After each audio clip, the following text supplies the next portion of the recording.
আশা করি সকলে ভালো আছো। এর আগে আমি 3টি ভিডিওতে আলোচনা করেছিলাম কারক নিয়ে। আজকে এই 4 নম্বর ভিডিওতে আলোচনা করব কারকেরই দুটি অংশ, অপাদান কারক এবং অধিকরণ কারক।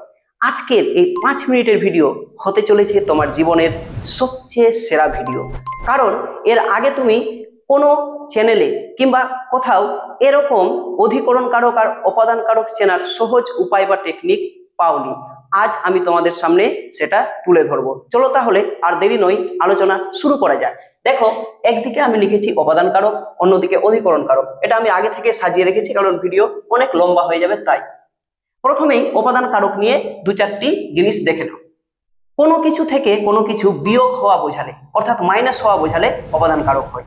আরেকটি ক্রিয়াকে কথা থেকে, কথা হতে, এই সমস্ত দিয়ে প্রশ্ন করে উত্তরে তুমি যে পদ পাবে সেটি হবে অপাদান কারক। উদাহরণ দিয়ে আমি পরে বিষয়টি বুঝিয়ে দিচ্ছি। দেখো, অধিকরণ কারক কি? কোনো কিছুর সাথে কোনো কিছু যোগ হওয়া বোঝালে, কিংবা ক্রিয়াকে কোথায় দিয়ে প্রশ্ন করলে, কিংবা সময় স্থান বোঝালে অধিকরণ কারক হয়। চলো তাহলে এবার উদাহরণের মাধ্যমে জিনিসটি ভালোভাবে তোমাদের সামনে তুলে ধরি।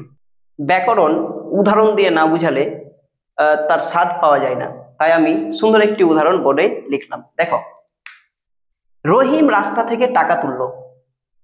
এটি সমাপিকা ক্রিয়া, কারণ এবং দিয়ে আরেকটি বাক্য রয়েছে, এখানে এটিও সমাপিকা ক্রিয়া।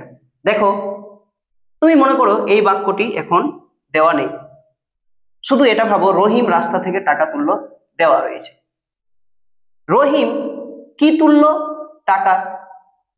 তাহলে কি দিয়ে প্রশ্ন করলে কি হয়? কর্মকারক। কোথায় থেকে তুললো? মনে করো ওই নিয়মটি, কোথায় থেকে দিয়ে প্রশ্ন করলে ক্রিয়াকে অপাদান কারক হয়। কোথায় থেকে তুললো? রাস্তা থেকে।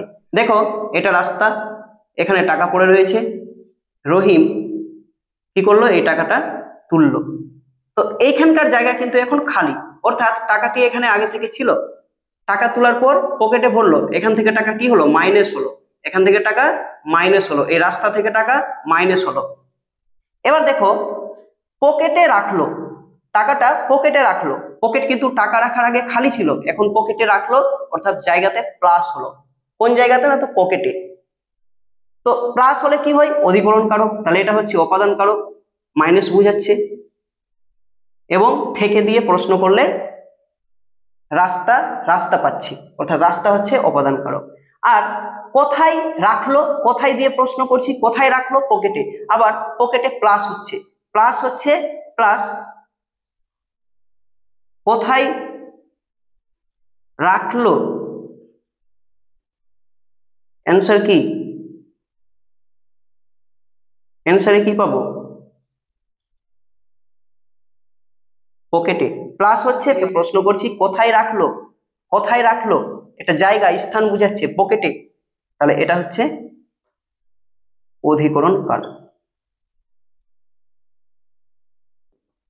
বুঝতে পেরেছো? দেখো, অপাদান কারকে মাইনাস বুঝাবে, অধিকরণ কারকে প্লাস হওয়া বুঝাবে।